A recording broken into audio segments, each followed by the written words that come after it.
Piye, peenak zamanku to?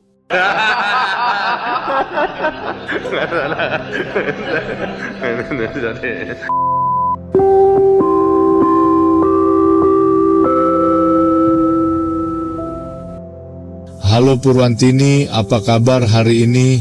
Saya baru esmosi, Pak. Lo kenapa esmosi? Ke pasar beli kedondong, yang sabar dong. Saya baru cemburu sama suami saya, Pak. Kenapa cemburu? Semalam saya mimpi lihat suami saya bercanda ketawa ketiwi sama wanita lain. Terus? Ya, saya cemburu dong, Pak.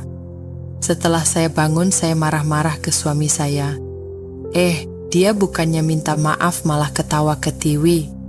Saya kan tambah esmosi, Pak. Sudah tidak apa-apa, itu kan cuma mimpi. Saya maunya suami minta maaf bukannya malah pelanga-pelongo. Dan dia harus janji nggak mengulangi lagi. Ya sudah, nanti tak WA daripada suamimu untuk minta maaf. Sekarang lagi rame loh, Pak, berita perselingkuhan. Bahkan ngakunya sampai punya anak dan minta tes DNA. Maksudmu mantan gubernur itu? Iya, Pak. Itu sebaiknya dijadikan daripada sebuah pelajaran. Setelah punya jabatan dan uang lebih, laki-laki selalu mendapat cobaan daripada iming-iming wanita. Makanya saya perlu ingatkan kepada para penonton podcast ini, kalau rezeki kalian sudah meningkat, jangan kemelinti. Tetap berikan rezeki untuk istri dan keluarga supaya jadi berkah. Iya, Pak. Naik jabatan dan naik gaji, bukannya bersyukur dan lebih amanah, malah tambah nakal. Itulah kelakuan Botuna. Maksudnya, Pak? Botuna, bocah tua nakal. Sudah tua jadi gadun terus piara ani-ani. Ujungnya pasti korupsi. Makanya tidak berkah, karir dan keluarganya bisa hancur kan? Benar sekali, Pak. Harusnya tambah umur itu mencari berkah bukannya cari-cari daripada masalah. Saya rasa Pak Harto dan Ibu Tin adalah presiden dan ibu negara yang paling romantis di Indonesia. Saya dan Ibu Tin menjalankan daripada itu semua dengan apa adanya kok. Memang ikatan cinta kami sangat besar, sebesar cinta saya kepada Republik ini. Kalau berkenan, bolehkah Pak diceritakan kisah Pak Harto dan Ibu Tin? Oh boleh. Saya ketemu Ibu Tin ketika saya berusia 26 tahun. Saya dulu orangnya introvert dan waktu itu saya sangat fokus pada karir militer saya.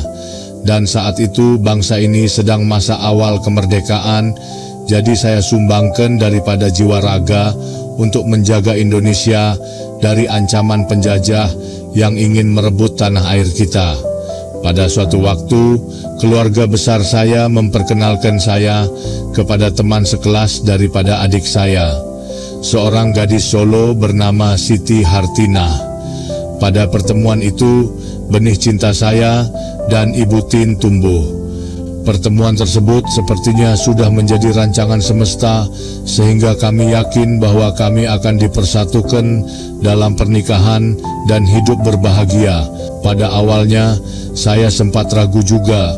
Ibu Tin kan berasal dari keluarga ningrat, sedangkan saya sendiri hanya tentara pada waktu itu. Namun demikian, keluarga besar kami merestui daripada hubungan itu. Saya dan Ibu Tin menikah pada 26 Desember 1947 di Solo. Boleh diceritakan masa-masa awal pernikahan, Pak?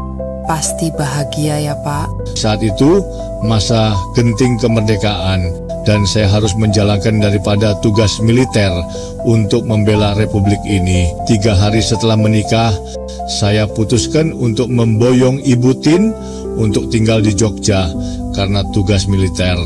Dan seminggu sesudahnya, saya harus meninggalkan Ibu Tin di rumah karena saya harus ke Ambarawa menghadapi serangan Belanda. Pada waktu itu saya korbankan jiwa raga untuk membela negara. Selama 3 bulan kami berpisah karena saya harus ke medan perang mempertahankan kemerdekaan daripada Republik ini.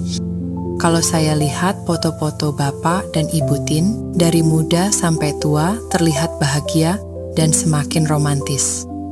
Saya ingin seperti itu, Pak.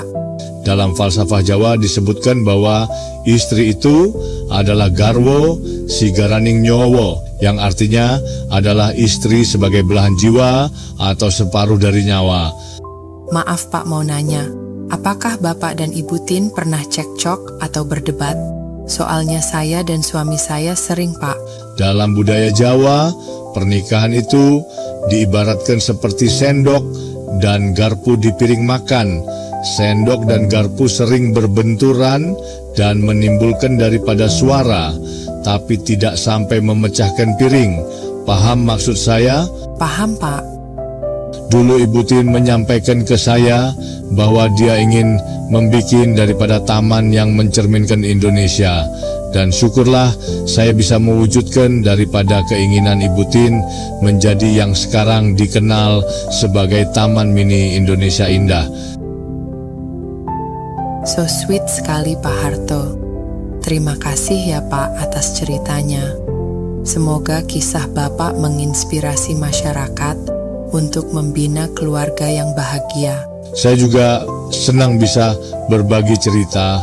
Semoga ada manfaatnya bagi semua. Sampai jumpa di podcast berikutnya.